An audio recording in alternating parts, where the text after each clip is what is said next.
Hi, this is a few minutes Marnix, and today I'd like to talk a few minutes about diagnoses. I hate them. I think they're harmful. I think they're damaging, to be honest. You know, before I got diagnosed with all kinds of stuff like depression and anxiety, general anxiety and agoraphobia and addiction, I just had experiences, and most of the experiences were painful and some of them even harmful, and they hurt me and I suffered. And then when I visited my first psychologist and they started, handing out labels and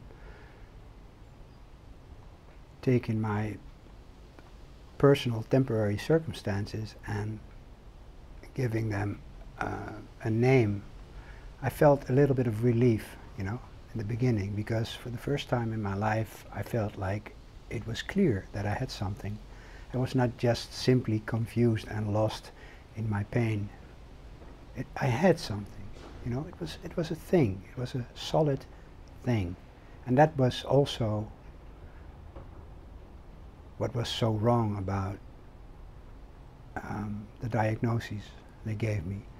Because, after this this first period of feeling relieved about the fact that I knew what I had, what was wrong with me, I more and more started living through the eyes of a depressed person or a person with anxiety. So that which was nothing more than a description of particular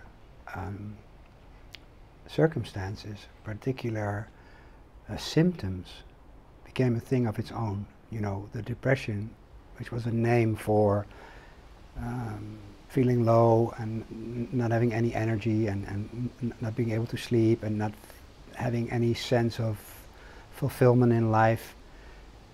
All these things were swept into the corner and they were made into a bowl, a dark bowl that somewhere resided in me, because that's what I heard. Marnix, this is what you got. It's your brain. It's just bad luck, and your brain is gonna influence the rest of your life. So you can learn to live with it, and we have medicine, and we got all kinds of coping mechanisms, but it won't ever be normal. So this phenomenon where the diagnoses, which at first give you some relief, later on flips and then starts to haunt you and color your life, and you use it as an excuse to not leave the house anymore, or you use it as an excuse to not try stuff, to not stick out your neck anymore. And then you get sucked into a tunnel, and it gets worse and worse and worse. And it's not that I saw that only for myself, but I've seen it with many people I work with.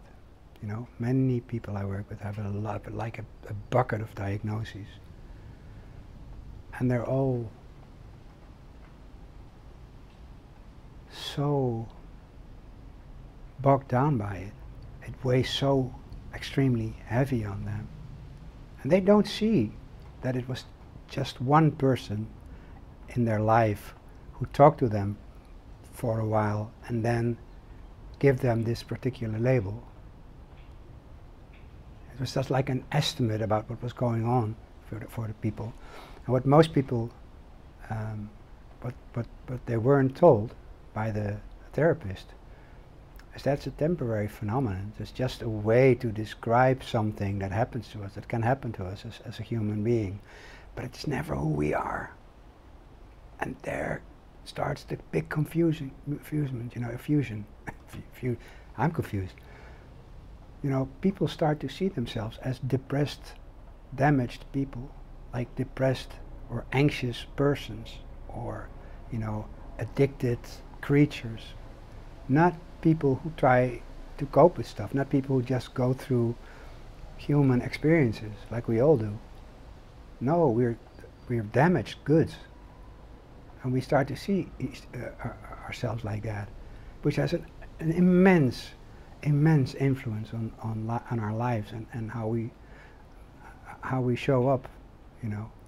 So if it was up to me, the whole system of diagnoses was, you know, we just got rid of it, just out of the window, gone with it. Or every therapist who uses this whole system of, you know, minimizing the rich experience of humanness, of humanity, or being a human, just into a few simple words, let them say what it actually means. Let them explain to the people they hand out the diagnosis to. That's not who they are. It's just how they experience life in a particular time of their life. It's situational, it's temporary. It's not something that's residing inside of you and that will never leave you. So people should be informed about the total harmlessness of diagnoses before they believe them so much that the diagnoses become who they are. So that's that's my few minutes mornings for today. I hope you enjoyed it, and have a great day. Bye bye.